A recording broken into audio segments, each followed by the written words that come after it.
मैंने अपने कज़न से शादी कर ली और जो हुआ मेरी सुहागरात पर वह कुछ ऐसा था। मैंने हमेशा से ही ये बात सोची थी कि मैं अरेंज मैरिज आखिर काम कैसे करती है। आप किसी अनजाने आदमी से शादी कर लेते हैं और अपनी वेडिंग नाइट पर किसी अजनबी के साथ बेड पर लेट जाते हैं और वह आपको दिल भर कर छूने की कोशिश करता है। यह जिंदगी का सबसे भयानक पल होता है, या फिर केवल मुझे लग रहा है। मैं अपनी फ्रेंड नन्नी जितनी लक्की तो नहीं हूँ, क्योंकि अभी हाल ही में उसकी शादी हुई है। उसके साथ वह सब कुछ हुआ जिसके बारे में मैंने सिर्फ ख्वाब देखे थे। कॉलेज में मैंने एक लड़के को चाहा था, पर मेरी शादी मेरे कजिन भाई के साथ कर दी गई। वह मेरे माँ के भाई का बेटा था। मैं एक साउथ इंडियन और काफी फन लिविंग लड़की थी। मैंने अपने घर से दूर एक कॉलेज में एडमिशन लिया था। वहाँ मेरी मुलाकात अपने एक सीनियर दीपक से हुई। मैं जैसे भी थी वह मुझे वैसे ही सम्मान देता था। हम दोनों को एक दूसरे से प्यार हो गया था, लेकिन मेरी माँ अपने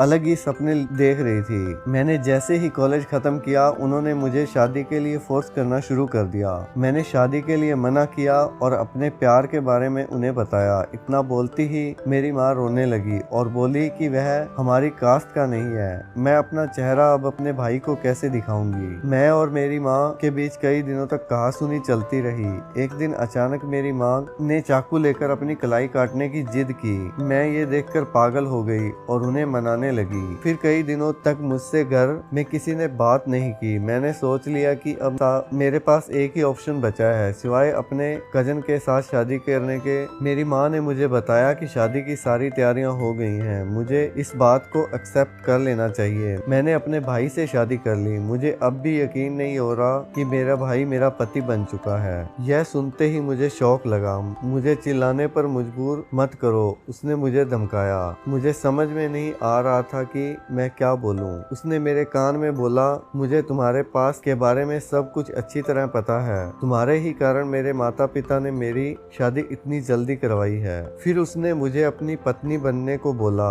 वह रात मेरे लिए भयानक थी। मुझे आज भी उस रात के बारे में सोचकर घबराहट होने लगती है कि खुद को मेरा पति बताने के लिए मेरा कजन ने किस तरह उस कमरे में मेरे साथ बर्ताव किया। मुझे कई दिनों तक उस दुरुपयोग का सामना करना पड़ा। मेरी रातों की नींद उड़ चुकी थी, लेकिन जब भी मुझे पीरियड्स आते तब जाकर मेरे मन में खुशी भरती, क्योंकि इस दौरान मेरा पति मेरे पास नहीं आता। इसके घर वाले मेरे से बुरा बर्ताव करते थे, लेकिन मैं उन्हें कुछ नहीं बोलती थी, बल्कि उल्टा सीधा सब कुछ सुन लेती थी। 5 महीने बाद मुझे मौका मिला जिसका मैं काफी समय से इंतजार कर रही थी। मैं अपनी माँ के घर कुछ दिनों के लिए गई थी और वहाँ जाकर मैंने बिल्कुल ऐसा व्यवहार किया कि मानो मेरे साथ कुछ हुआ ही ना हो। मौका देखकर मैंने वहाँ से भागने का प्लान बना लिया। मैंने एक दिन अपने कपड़े पैक किए और थोड़े से पैसों के साथ घर से भाग गई। मैं वह शहर छोड़ आई जहाँ मैं पली बड़ी हुई थी।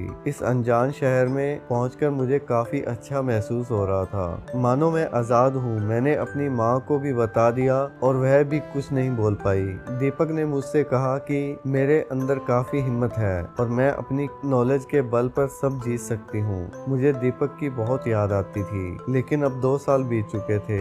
अब तक तो उसने शादी कर ली होगी। तब से लेकर आज मुझे यहाँ आए 2 साल बीत चुके हैं। तब से आज तक मैंने पीछे मुड़कर नहीं देखा। मैं भी अपनी सहेली नंदनी और उसके पति को देखती हूँ, तब मुझे खुद की लाइफ सोचकर बड़ा बुरा सा लगता है। नंदनी एक खुशहाल महिला है। उसे देखकर लगता है कि अरेंज मैरिज इतनी भी बुरी नहीं होती जितनी मेरी कभी थी।